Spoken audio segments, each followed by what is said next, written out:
Vincent mayel0y is 7 years old. He's always polite and does what he's told. For a boy his age, he's considerate and nice. But he wants to be just like Vincent Price.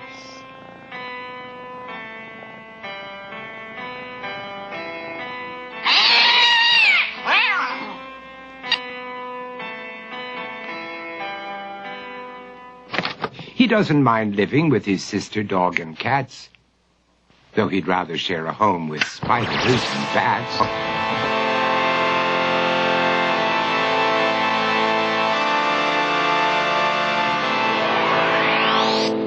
There he could reflect on the horrors he's invented and wander dark hallways alone and tormented.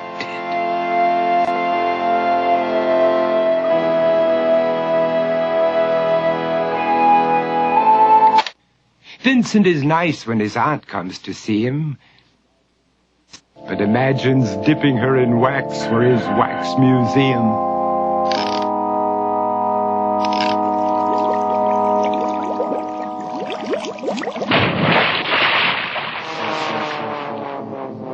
He likes to experiment on his dog, Abercrombie, in the hopes of creating a horrible zombie, so he and his horrible zombie dog could go searching for victims in the London fog. His thoughts, though, aren't only of ghoulish crime. He likes to paint and read to pass some of the time.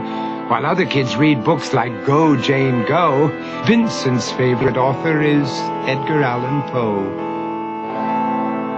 One night, while reading a gruesome tale, he read a passage that made him turn pale. Such horrible news he could not survive, for his beautiful wife had been buried alive.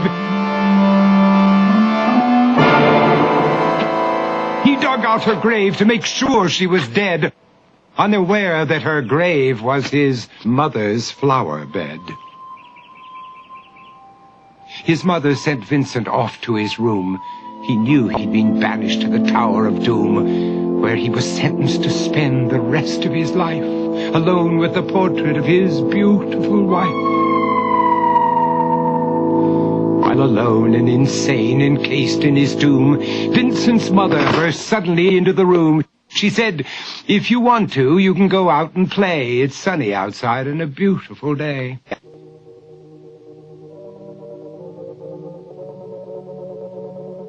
Vincent tried to talk, but he just couldn't speak. The years of isolation had made him quite weak.